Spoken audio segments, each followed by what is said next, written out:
है, ठीक है, तो वो धंधा हमको भी करने दो ना। बिल्कुल, हमें क्यों नहीं धंधा करने देते हो? हमको बनाइए। हमारे समाज के तमाम शंकराचार्य, हमारे समाज के बड़े बड़े अच्छे और तुमसे ज्यादा पूजा पाठ करते हैं, आपसे ज्यादा पूजा पाठ करते हैं, आपसे ज्यादा व्रत रखते हैं, आपसे ज्यादा लंबा तिलक लगाते हैं। बिल्कुल। तो ऐसे लोगों को हमारे बैठा लिए ना, आप बैठा लिए अयोध्या में, उनको मठाधीश्वर बनाइए। आप बड़े बड़े जो देश के मंदिर, बहुत बड़े बड़े मंदिर, उनको बैठा लिए। हम मानेंगे कि भाई अब समतामूलक समाज स्थापना हो गई। मलाई खाने की बात कर रहे हैं आप तो? नहीं, मलाई खाने की मैं नहीं बात कर रहा हूँ, मैं आपको एग्जाम्पल दे रहा हूँ कि जब इस तरह से अगर ऐसी बात है। एग्जाम्पल का तो सीधा सीधा कह रहे हैं कि करोड़ों का चंदा मंदिर में आता है, हमें बिठाओ, हम भी उस चंदे को खाएंगे। अगर इसमें शिक्षा कहाँ है, रोजगार कहाँ है, चिकित्सा कहाँ है? अगर ये नहीं बैठालते हैं। साथियों नमस्कार, आज़ादी के 75वें अमृत महोत्सव को हम लोग मना रहे हैं। देश में 144 साल बाद कुंभ का मेला लगा है, लेकिन क्या इस कुंभ नहाने से या आज़ादी के 75 वर्ष बाद भी अगर सरसरी तौर पर देखा जाए तो इस देश के बहुसंख्यक आबादी, जिसको SC ST OBC माइनॉरिटी कह दिया जाता है, क्या उसकी दशा और दिशा में कोई सुधार है? अयोध्या में एक बहुत बड़ा कार्यक्रम अभी हुआ है। अभी कल ही जलाभिषेक किया गया है सरस्वती माता को, उनको वंदन किया गया है। लेकिन उसी अयोध्या में 20 दिन के अंदर 2 बड़े मामले दलित अत्याचार को लेकर सामने आई है। इन दलित अत्याचारों पर कैसे रोकथाम करें, क्या इसके पीछे की वजह है, इस पूरी खबर को समझने के लिए और आप लोगों तक समझाने के लिए हम पहुंचे आज उत्तर प्रदेश में राजेश सिद्धार्थ जी के पास। राजेश सिद्धार्थ जी पॉलिटिकल जस्टिस पार्टी के राष्ट्रीय अध्यक्ष हैं। पिछले दिनों अंबेडकर भवन से उन्होंने अपनी पार्टी का आगाज किया था। राजेश जी, पहले तो आपका स्वागत है। धन्यवाद। राजेश जी, कैसे देख रहे हैं देश के अंदर वो सरकार है, वो प्रधानमंत्री है जो पूरे विश्व के अंदर छाए हुए हैं, उनसे अच्छा प्रधानमंत्री आज तक इस देश में नहीं आया है, ऐसा उनके समर्थक कह रहे हैं, लेकिन उसके बावजूद दलित अत्याचारों की जो पराकाष्ठा है वो कहीं ना कहीं अपनी सीमाएं तोड़ती नजर आती है। देखिए, अभी आपने कहा कि माननीय प्रधानमंत्री के बारे में उनके समर्थक चर्चा कर रहे हैं कि देश में बहुत बड़ी चर्चा, देश छोड़ दीजिए विदेशों में भी उनकी चर्चा है। डंका बज रहा है। हाँ, डंका बज रहा है या चर्चा है। तो देखिए, कोई किसी का जो समर्थक होता है वो किसी दल का हो, किसी पार्टी का हो या व्यक्ति विशेष किसी का समर्थक हो, तो वो चाहे ठीक करे चाहे गलत करे तो उसकी वो प्रशंसा ही करेगा, निंदा नहीं करेगा। और जाहिर सी बात है कि आज पूरे देश के अंदर जितने भी लोग सरकार की तारीफ कर रहे हैं तो वो भारतीय जनता पार्टी के लोग हैं, उनके अपने लोग हैं। और जहां तक दलित उत्पीड़न की बात है तो सदियों से इस देश के अंदर दलित का ही उत्पीड़न हुआ है। वो चाहे आजादी से पहले जब मनु संविधान लगा था देश के अंदर, तब से और आज तक इस देश के अंदर दलित उत्पीड़न बहुत ज्यादा तादाद में हुआ। आपने देखा होगा तमाम तरह के मुद्दे बनाए जाते हैं, कभी कोई धार्मिक भावनाओं को भड़काया जाता है, हिंदू मुस्लिम किया जाता है।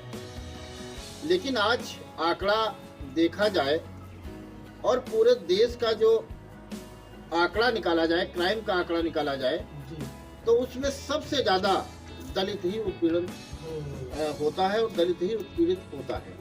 देखिए, उसका कारण एक और भी है कि आज आजादी के 75 साल बीत जाने के बाद जिस तरह से बाबा साहब डॉक्टर अम्बेडकर ने बड़े लंबे संघर्षों के बाद इस समाज को भारत का संविधान देकर उनको स्वतंत्र रूप से आजाद कराने का जो काम किया था, मैं समझता हूं कि आजादी के 75 साल व्यतीत होने के बाद में आज देश में पूरी तरीके से भारत का संविधान लागू नहीं हो पाया है। और कहीं न कहीं जो हमारे अनुसूचित जाति के लोग हैं, दलित समाज के लोग हैं, वो ऐसे धर्म में जी रहे हैं, मैं किसी की निंदा नहीं कर रहा हूं, कि जो धर्म मनु संविधान आप पढ़िए, आप उसमें पढ़ के आपको मालूम हो जाएगा कि उसमें दलित को केवल गुलामी करने के लिए ही इस दुनिया में पैदा हुआ है, ऐसा उनका कानून कहता है। तो स्वाभाविक रूप से जब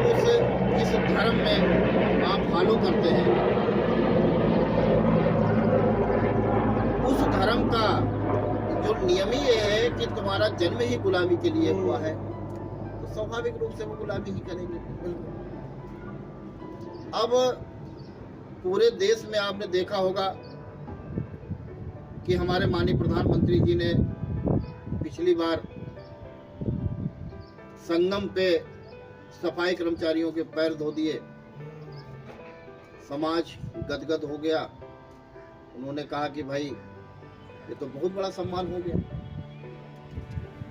लेकिन उसके पीछे जो हमारे जैसे अम्बेडकरवादी विचारधारा के लोग हैं, सोच के लोग हैं, तो प्रयास करते हैं कि समाज को समझाने का कि एक तरफ तुम पैर धो के हमारा सम्मान कर रहे हो, दूसरी तरफ हमारी बहन बेटियों को, हमारे उन समाज के नौजवानों को जो 8-8 हजार 9-9 हजार रुपए के लिए ठेके पे काम करके गटर में घुसते हैं, तो अगर सम्मान करना तो कम से कम उन्हीं को परमानेंट कर देते। नहीं, बाद में वीडियो जैसी हैं, जिन लोगों के हाथ पैर धोए थे, जिन लोगों के पैरों को तौली से उन्होंने पूछा था, उन लोगों को तक का भला नहीं हो पाया। उन लोगों ने बड़ी शिकायतें करी हैं बाद में मीडिया के सामने। मैंने वही कहा है, देखिए कि जब तक ये समाज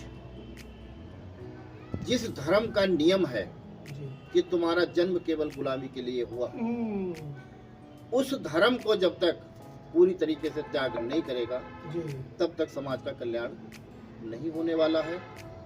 और मेरा प्रयास है, जो कि एक राजनीतिक दल का मैं नेशनल प्रेसिडेंट हूँ, तो हमारा प्रयास है कि समाज के बीच में जाकर कैडर करना, समाज के बीच में जाके बताना, लोगों को अवेयर करना। और हमारी पार्टी का जो मुख्य उद्देश्य है कि हम चाहते हैं कि सबको हिस्सेदारी बराबर से मिलनी चाहिए। जब हिस्सेदारी मिलेगी तो स्वाभाविक रूप से फिर शोषण भी बंद होगा, अत्याचार बंद होगा, और देश के अंदर जो विषमताएं हैं, जो ऊंच नीच छुआछूत की भावनाएं हैं, वो भी कम होगी। अब मुझे एक और दुख लगता है, मैंने सोशल मीडिया पे देखा था कि एक बहुत बड़े शंकराचार्य, जिन्होंने अभी कुंभ के मेले में एक वीडियो वायरल किया था, कुछ आप जैसे मीडिया के बंधु वहां गए थे उनका इंटरव्यू लेने के लिए, तो उन्होंने कहा था कि वर्ण व्यवस्था बनी रहनी चाहिए। उन्होंने कहा कि वर्ण व्यवस्था बनी रहनी चाहिए, यानी कि वर्ण व्यवस्था यानी कि एक समाज ऊंचा, दूसरा समाज नीचा, फिर एक समाज इतना नीचा कि तीनों समाज की गुलामी करे, यानी कि वो ये व्यवस्था बनाए रखना चाहते हैं। मतलब जाति आधारित जो काम बांटे गए हैं, वो करते रहे। जो जाति आधारित काम, यानी कि जब उस धर्म के ठेकेदार ही इस बात को कह रहे हैं कि वर्ण व्यवस्था बनाए रखना चाहिए, तो मुझे तो नहीं लगता है कि ऐसे धर्म में हम लोग अगर जीवित रहेंगे या ऐसे धर्म को फॉलो करेंगे तो हमारा कल्याण होगा। देखिए, अभी अयोध्या में इतना बड़ा कांड हुआ, एक दलित समाज की बेटी के साथ में निर्मम हत्या की गई, और तमाम आंकड़े दिखाए जाए तो उत्तर प्रदेश में और देश में सबसे ज्यादा दलित ही पीड़िता है। जी, आप मुसलमानों का भय दिखा देते हो कि अगर हमने जो है उनकी पार्टी को न जिताया तो मुस्लिम राज करेगा। तो आप देखिए पूरे देश में आंकड़ा दिखा के देखिए कि क्या उनके ऊपर कितना उत्पीड़न होता है। हिंदू संत तो यहाँ तक भी कह रहे हैं कि जो गंगा नहाने नहीं आएगा, जो कुंभ में नहाने नहीं आएगा, वो सनातनी नहीं है, वो देशद्रोही है। अब ये उनका मंतव्य है, देशद्रोही है। क्या भारत का संविधान, भारत के संविधान के खिलाफ जो व्यक्ति अपने वक्तव्य देता है, चाहे वो सोशल मीडिया के माध्यम से, चाहे इलेक्ट्रॉनिक मीडिया के माध्यम से, अगर कोई भी व्यक्ति भारत के संविधान के खिलाफ कोई वक्तव्य देता है तो क्या वो देशद्रोही नहीं है? हमारा भारत का संविधान इस बात की इजाजत नहीं देता है कि देश के अंदर ऊंच नीच की भावना बनी रहे। भारत का संविधान कहता है कि सबको बराबर का दर्जा मिलना चाहिए, समता मूलक समाज की स्थापना देश के अंदर होना चाहिए, और एक तरफ आप कहते हो कि नहीं वर्ण व्यवस्था बनी रहनी चाहिए। तो क्या ये देशद्रोह नहीं है? ये भी तो देशद्रोह है। तो इसमें दलित उत्थान की बातें कहाँ पर है?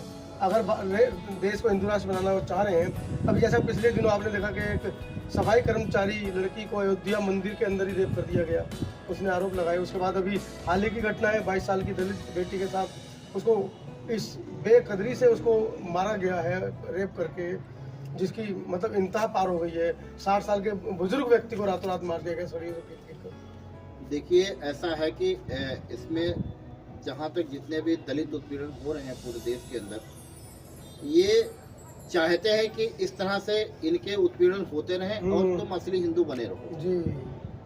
आप उनके धर्म को ढोते रहो, अपनी कमाई का गाढ़ा पैसा उनके ऊपर चढ़ावा चढ़ाते रहो, उनके हाथों को आप मजबूत करते रहो। मैं तो कहता हूं कि मैं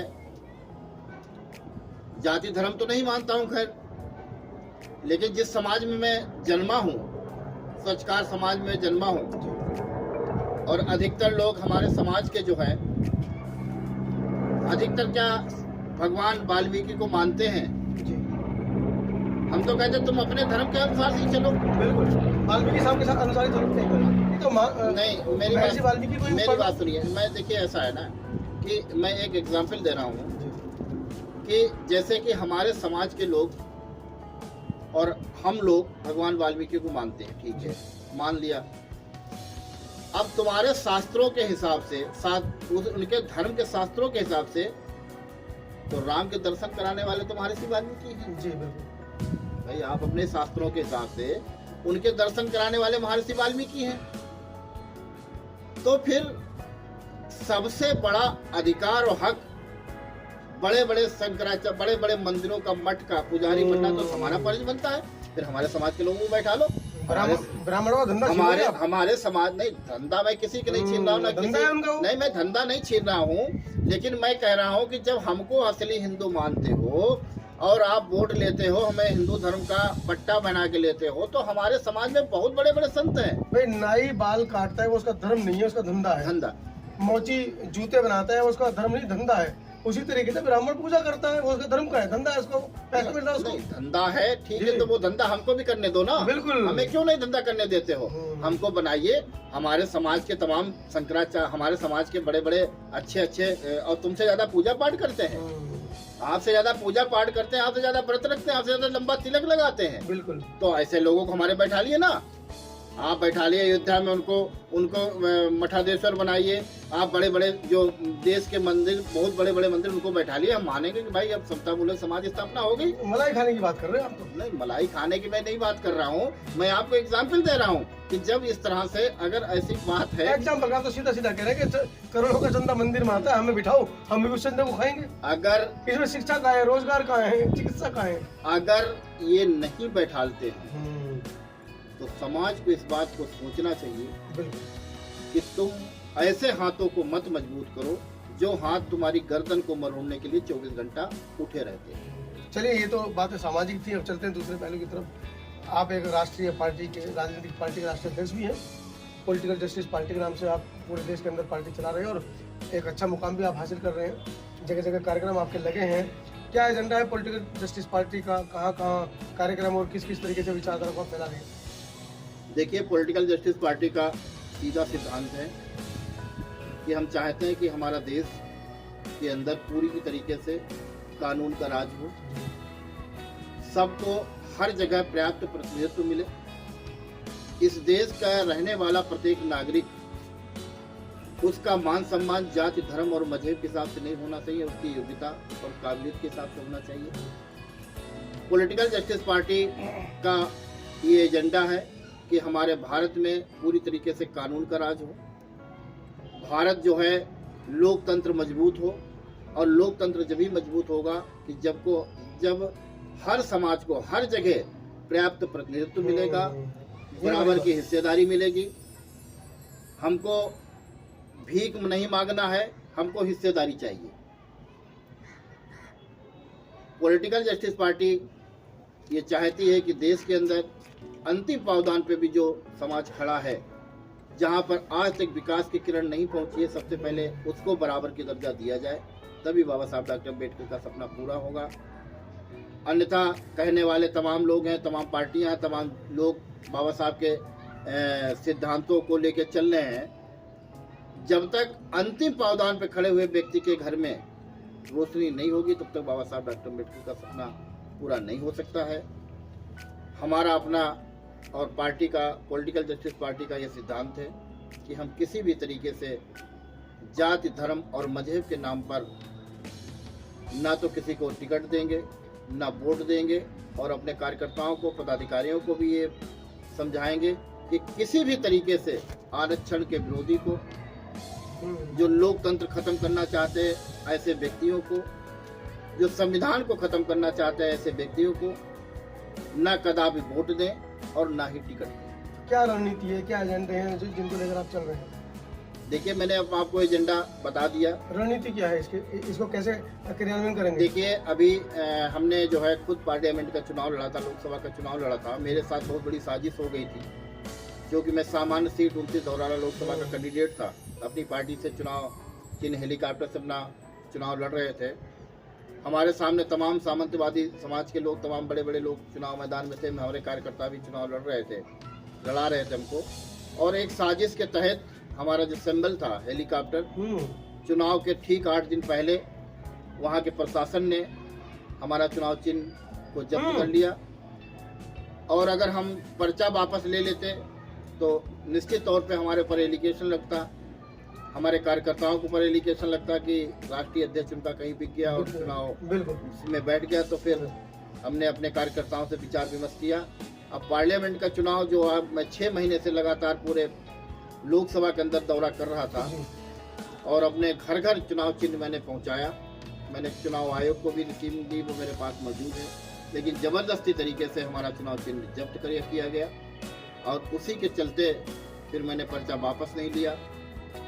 और कार्यकर्ताओं से मैंने अपील की कि जो आरक्षण विरोधी पार्टी है, लोकतंत्र के विरोध में जो काम कर रही है, अब आप उसको जो हरा रहा है उसको वोट ट्रांसफर करें।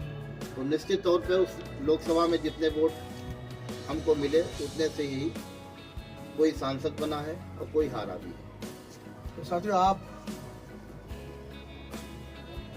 जैसा कि हर वीडियो में मैं कहता हूं कि सामाजिक रूप से हम बेशक एक हो रहे हैं धीरे धीरे। आज़ादी के 75 वर्ष लगे हम, क्योंकि सोशल मीडिया का ज़माना है। सोशल मीडिया से बातें आज गाजियाबाद के अंदर हम बैठकर कर रहे हैं, दिल्ली के अंदर बैठकर कर रहे हैं, लखनऊ में हम बात कर रहे हैं, और 15 मिनट बाद जब ये वीडियो अपलोड होंगी तो पूरे विश्व तक फैल जाएंगी। तो सोशल मीडिया का ज़माना है और सोशल मीडिया के माध्यम से ही, जैसा कि सिद्धार्थ साहब ने बताया कि उनको किन षड्यंत्रों के तहत चुनाव नहीं लड़ने दिया गया, क्योंकि एक बड़ी स्पर्धा निकल कर आ रही थी। क्योंकि जिन लोगों के सामने वो चुनाव लड़ रहे थे, कहीं ना कहीं उन लोगों को लग रहा था कि एक बड़े समाज का वोट कहीं ना कहीं हमसे कट ना जाए, तो षड्यंत्र के तहत उनको बिठा दिया गया। लेकिन पॉलिटिकल जस्टिस पार्टी, जैसा कि राजेश सिद्धार्थ जी ने बताया कि हम हारे नहीं हैं, थके नहीं हैं, फिर खड़े होंगे, फिर उठेंगे, फिर दौड़ेंगे और फिर रेस को जीतेंगे। बहुत बहुत धन्यवाद आपका। Thank you. आप इस वीडियो के बारे में अपनी राय अवश्य दें तथा वीडियो को लाइक, शेयर और कमेंट्स साथ साथ चैनल को सब्सक्राइब करना न भूलें।